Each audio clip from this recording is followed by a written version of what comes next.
Praise the Lord. കർത്താവിന്റെ പരിശുദ്ധമായ നാമം വാഴ്ത്തപ്പെടുമാറാകട്ടെ. ഈ നല്ല സമയം നിങ്ങളെ അഭിസംബോധന ചെയ്യാൻ കർത്താവ് ഒരുക്കുന്ന എല്ലാ നല്ല അവസരങ്ങളെ ഓർത്ത് കർത്താവിന് സ്തോത്രം ചെയ്യുന്നു.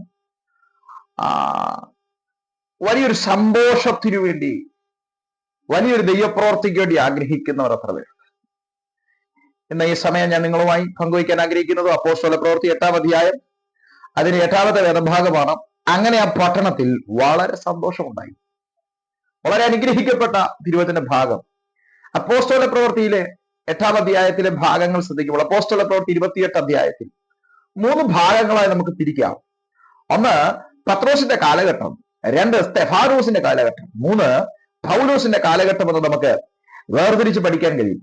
അതിൽ അപ്പോസ്തലന്മാര് ഉപരിയായി മേശയെങ്കിൽ ശുശ്രൂഷ ചെയ്യുന്ന ശുശ്രൂഷകന്മാരെ തിരഞ്ഞെടുക്കുമ്പോൾ അതിൽ ഫിലിപ്പോസ് എന്നൊരു ദൈവമനുഷ്യനെ ദൈവം തിരഞ്ഞെടുക്കുകയാണ് ശമരിയ പട്ടണത്തിന്റെ ഉണർവിന് വേണ്ടി. ശമരിയ പട്ടണത്തിന്റെ ഉണർവിന് വേണ്ടി തിരഞ്ഞെടുക്കുമ്പോൾ 8-ാം അധ്യായത്തിനകത്ത് അവിടെ ഒരു വലിയ ചിതറൽ ഉണ്ടാകുന്നു. ആ ചിതറലിലൂടെ ശമരിയ എന്ന പട്ടണത്തിലേക്ക് ഫിലിപ്പോസ് ചെന്ന് നിൽക്കുകയാണ്. ദൈവത്തിന് ഇഷ്ടം. ആ പട്ടണം അതുവരെ ഫേസ് ചെയ്യുന്ന ഒരു വിഷയം എന്ന് പറയുന്നത് സന്തോഷത്തെ കെടുത്തിക്കളയുന്ന, അവർക്കെന്നും സന്തോഷമില്ലാത്തൊരു അനുഭവത്തിലൂടെ അവർ മൂവ് ചെയ്തുകൊണ്ടിരിക്കുന്ന ഒരു സമയം. പ്രിയരെ, ഇന്ന് ഈ സന്ദേശം പറയുമ്പോൾ നമ്മുടെയൊക്കെ കൂടാരത്തിനകത്ത്, നമ്മളൊക്കെ നിൽക്കുന്ന സ്ഥലത്തിനകത്ത്, ഏത് സാഹചര്യമായിക്കോട്ടെ, ഏത് സിറ്റുവേഷനിൽ നമ്മൾ നിന്നോട്ടെ, ഇന്ന് ഈ വചനത്തിലൂടെയുള്ള മഹാസന്തോഷം നിങ്ങൾ ആയിരിക്കുന്ന സിറ്റുവേഷനകത്ത് ഇറങ്ങി വരാൻ വളരെ പ്രാർത്ഥനയോടായിരിക്കുക. വചനം ഇങ്ങനെയാണ് പറയുന്നത്, അങ്ങനെ ആ പട്ടണത്തിൽ സന്തോഷമുണ്ടായി. അപ്പം സന്തോഷമില്ലാതിരുന്നൊരു പട്ടണമായിരുന്നു, ഉണ്ടായി എന്നാണ് കാണാൻ കഴിയുന്നത്. സന്തോഷമില്ലാതിരുന്നൊരു പട്ടണത്തിൽ സന്തോഷം ഉണ്ടായി.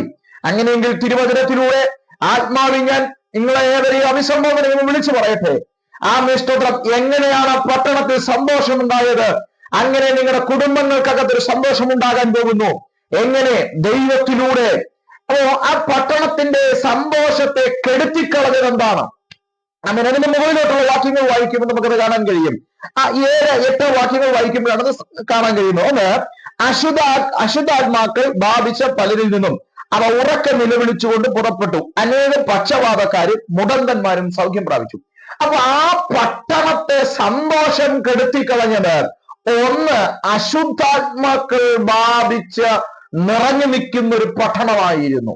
സന്തോഷം കെടുത്തുന്ന ഒന്നാമത്തെ മേഖല ശമരിയ എന്ന പട്ടണത്തിൽ സന്തോഷം കെടുത്തിക്കളഞ്ഞ ഒന്നാമത്തെ മേഖല, അവിടെ അശുദ്ധാത്മാക്കൾ നിറഞ്ഞിരുന്നു. ദൈവത്തിന് സ്തോത്രം.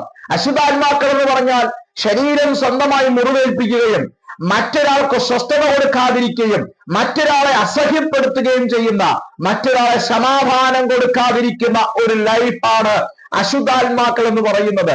ആ പട്ടണത്തിന്റെ ഏറ്റവും വലിയൊരു വിഷയം എന്ന് പറയുന്നത് ആ പട്ടണത്തിന് സമാധാനം കൊടുക്കാത്ത, ആ പട്ടണത്തിന്റെ സമാധാനം കെടുത്തിക്കളയുന്ന ഒരു വിഷയമായി മാറി അശുദ്ധാത്മാക്കൾ ബാധിച്ചവരെ കൊണ്ട്.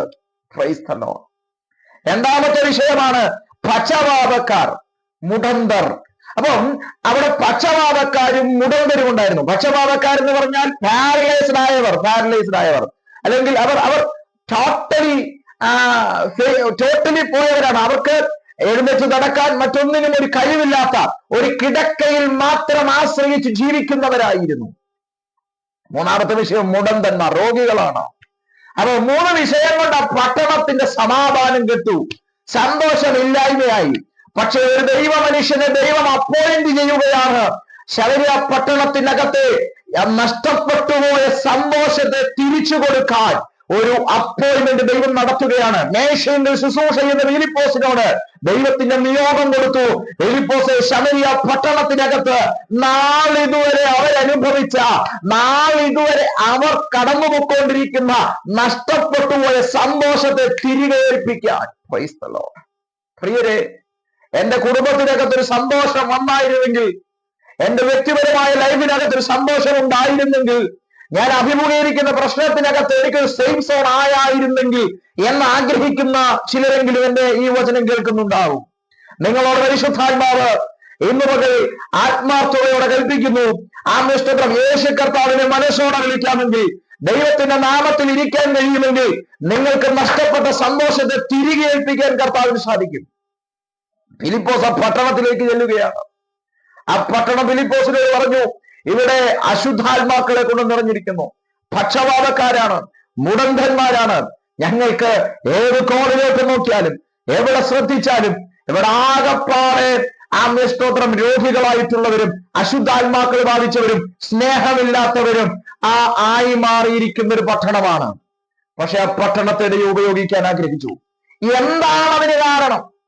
ഈ രോഗികളാകാനുള്ള കാരണം, പക്ഷപാതക്കാരാകാനുള്ള കാരണം, അശുദ്ധാത്മാക്കൾ ബാധിക്കാനുള്ള കാരണം, അതിന്റെ കാരണമാണ് 9-ാമത്തെ വാക്യത്തിൽ കാണുന്നത്. എന്നാൽ ശീമോൻ എന്ന് പേരുള്ള ഒരു പുരുഷൻ ആ പട്ടണത്തിൽ ആഭിചാരം ചെയ്ത് താൻ മഹാനെന്ന് പറഞ്ഞ് ശമരിയ ജാതിയെ ഭ്രമിപ്പിച്ചു. ആ പട്ടണത്തിനകത്ത് ഒരു മനുഷ്യൻ ആഭിചാരം ചെയ്ത് ആ പട്ടണത്തിൽ നോർമലിൽ നടക്കുന്നവരെ പോലും അബ്നോർമൽ ആക്കി കളയുന്ന ഒരു ആഭിചാര ശക്തി, അബ്നോർമൽ ആക്കി മാറ്റുന്ന ഒരു ആഭിചാരത്തിന്റെ ശക്തി ശീമോൻ എന്ന് പേരുള്ളവൻ അവിടെ ചെയ്യുക പട്ടണത്തിൽ. പ്രിയരെ, നമ്മുടെ സന്തോഷത്തെ നഷ്ടപ്പെടുത്തി കളയുന്ന എന്തു തന്നെയാണെങ്കിലും, നമ്മുടെ കുടുംബത്തിന്റെ സന്തോഷത്തെ സമാധാനത്തെ നഷ്ടപ്പെടുത്തിക്കളവ് എന്തു തന്നെയാണെങ്കിലും, ഇന്ന് പകൽക്കാലം അതിന് എതിരെ പ്രവർത്തിക്കാൻ, ആ നഷ്ടപ്പെട്ട സന്തോഷത്തെ തിരികെ ഏൽപ്പിക്കാൻ കർത്താവിന് കഴിയും. ഏതു വിഷയത്തിലാണെങ്കിലും, ഏത് വിഷയം നിങ്ങളെ ഭാരപ്പെടുത്തുന്നുണ്ടെങ്കിലും, ഏത് ആഭിചാരകൻ നിങ്ങളെ അസമാധാനത്തിലേക്ക് നടത്തുന്നുണ്ടെങ്കിലും, ദൈവത്തിന്റെ വലിയ കരം നിങ്ങൾക്ക് വേണ്ടി ചലിക്കും. Price to Jesus. അപ്പൊ താൻ മഹാനെന്ന് പറഞ്ഞ ജാതിയെ മുഴുവനും പേടിപ്പിച്ചുകൊണ്ടിരിക്കുക. അനുഷ്ഠാനങ്ങൾ കൊണ്ടും ആചാരങ്ങൾ കൊണ്ടും ജാതിയെ മുഴുവനും ഭ്രമിപ്പിച്ചുകൊണ്ടിരുന്ന ആ ശീമോനെ ഒരു ദൈവ മനുഷ്യന്റെ അപ്പോയിന്റ്മെന്റിലൂടെ ദൈവം ആ പട്ടണത്തെ തിരിച്ചു പിടിക്കുകയാണ്. ഇന്ന് ഈ സമയം എന്റെ സന്ദേശം കേൾക്കുന്ന എന്റെ പ്രിയപ്പെട്ടവരെ, നിങ്ങളുടെ സന്തോഷത്തെ ഇല്ലായ്മ ചെയ്തു കളഞ്ഞത് തിരികെ നിങ്ങൾക്ക് ആ സന്തോഷത്തെ തരാൻ ദൈവത്തിന് ആഗ്രഹമുണ്ട്. നാം എന്ത് ചെയ്യണം? നാം ദൈവത്തിന് വിധേയപ്പെടണം. ദൈവസന്നിധിയിലേക്ക് നമ്മളെ ഏൽപ്പിച്ചു കൊടുക്കണം. വളരെ പ്രാർത്ഥനയോടെ, സ്തോത്രം, ദൈവാശ്രയ ബോധ്യത്തോടെ ദൈവസന്നിധിയിലേക്ക് ഒന്ന് പറയാം, കർത്താവേ, ഞാൻ ഇങ്ങനെയൊന്നും ആയിരിക്കേണ്ട ഒരു വ്യക്തിയല്ലായിരുന്നു. ഞാൻ ഭയങ്കര സന്തോഷം അനുഭവിക്കേണ്ട ഒരു വ്യക്തിയായിരുന്നു. എന്റെ കുടുംബത്തിൽ സ്തോത്രം ഒരു സമയത്ത് നല്ല സന്തോഷം ഉണ്ടായിരുന്നു. പക്ഷെ ഞാനിപ്പോ സ്ട്രഗിളിലൂടെ പോകുന്നു. എന്റെ കുടുംബത്തിനകത്തൊരു സന്തോഷം തരാൻ ദൈവത്തിന്റെ കരം നിങ്ങൾക്ക് വേണ്ടി ചലിക്കും. താൻ മഹാൻ എന്ന് പറഞ്ഞ് വിചാരം ചെയ്ത് ഒരു പട്ടണത്തിന്റെ സന്തോഷം കെടുത്തി കളഞ്ഞ ശീമോന്റെ പ്രവർത്തന മേഖലയെ നിശബ്ദമാക്കി ദൈവത്തിന്റെ പ്രവർത്തന മേഖല ആക്റ്റീവാകുവാനിടയാറ്റും. നിങ്ങളുടെ കുടുംബത്തിനകത്ത്, വ്യക്തിപരമായ ലൈഫിനകത്ത് ദൈവത്തിന് സ്ഥാനം കൊടുക്കുക. യേശു കർത്താവിന് സ്ഥാനം കൊടുക്കുക. നിങ്ങൾക്ക് നഷ്ടപ്പെട്ടു പോയ സന്തോഷത്തെ തിരികെ തരാൻ കർത്താവിന് കഴിയും. ദൈവത്തിന് നിങ്ങളുടെ ജീവിതത്തിലൂടെ വലിയ അത്ഭുതങ്ങൾ ചെയ്യാനുണ്ട്. അതുകൊണ്ട് ഇന്ന് പകൽക്കാലം ഈ സമയത്ത് നമ്മളെ തന്നെ ഏൽപ്പിച്ചു കൊടുത്തുകൊണ്ട്, ദൈവത്തിന് പ്രഥമ സ്ഥാനം കൊടുത്തുകൊണ്ട് നമുക്ക് മുൻപോട്ട് പോകാം. അങ്ങനെ ആ പട്ടണത്തിൽ സന്തോഷമുണ്ടായി. അങ്ങനെ നിങ്ങളുടെ ജീവിതത്തിനകത്ത് സന്തോഷമുണ്ടായി. എങ്ങനെ? യേശുവിന് പ്രഥമ സ്ഥാനം കൊടുക്കുമ്പോൾ, യേശുവിനെ വിളിക്കാൻ തയ്യാറാകുമ്പോൾ നിങ്ങളുടെ ലൈഫിനകത്ത്, നിങ്ങളുടെ കുടുംബത്തിനകത്ത് മഹാസന്തോഷം ഉണ്ടാകാൻ പോകുന്നു. വളരെ പ്രാർത്ഥനയോടെ നമുക്ക് മുൻപോട്ട് പോകാം. കർത്താവ് ഏവരെയും അനുഗ്രഹിക്കട്ടെ. God bless you. Thank you.